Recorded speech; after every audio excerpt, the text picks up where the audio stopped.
The life and sad ending of Gene Vincent. Gene Vincent was born Vincent Eugene Craddock on February 17, 1935, in Norfolk, Virginia, U.S. Gene Vincent only had one really big hit, Be-Bop-a-Lula, which epitomized rockabilly at its prime in 1956 with its sharp guitar breaks, spare snare drums, fluttering echo, and Vincent's breathless, sexy vocals. Yet his place as one of the great early rock and roll singers is secure, backed up by a wealth of fine smaller hits and non-hits that rate among the best rockabilly of all time. The leather-clad, limping, the greasy-haired singer was also one of rock's original bad boys, lionized by romanticists of past and present generations attracted to his primitive, sometimes savage style and indomitable spirit. Vincent was bucking the odds by entering professional music in the first place.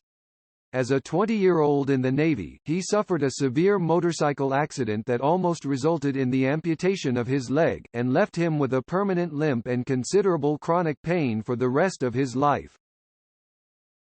After the accident, he began to concentrate on building a musical career, playing with country bands around the Norfolk, Virginia, area.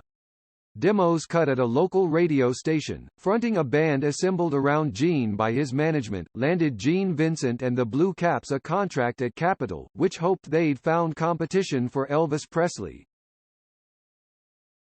Indeed it had, as by this time Vincent had plunged into all-out rockabilly, capable of both fast-paced exuberance and whispery, almost sensitive ballads.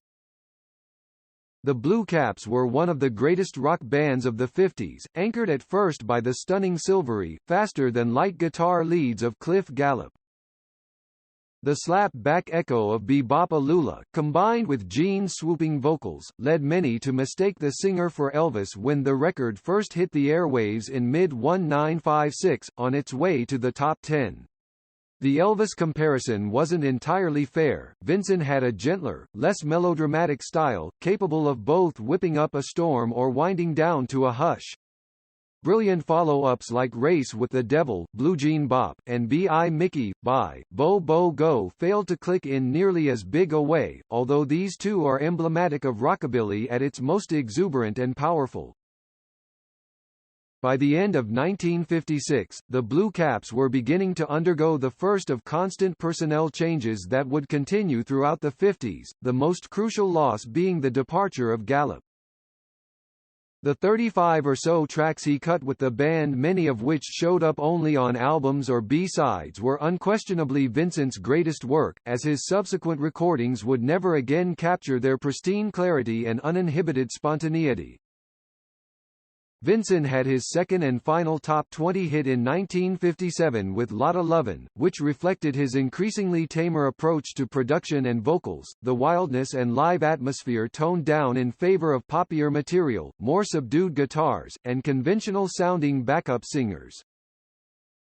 He recorded often for Capitol throughout the rest of the 50s, and it's unfair to dismiss those sides out of hand. They were respectable, occasionally exciting rockabilly, only a marked disappointment in comparison with his earliest work.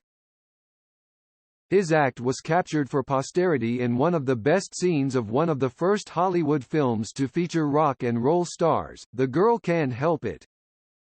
Live, Vincent continued to rock the house with reckless intensity and showmanship, and he became particularly popular overseas. A 1960 tour of Britain, though, brought tragedy when his friend Eddie Cochran, who shared the bill on Vincent's UK shows, died in a car accident that he was also involved in, though Vincent survived. By the early 60s, his recordings had become much more sporadic and lower in quality, and his chief audience was in Europe, particularly in England and France. His Capitol contract expired in 1963, and he spent the rest of his life recording for several other labels, none of which got him close to that comeback hit.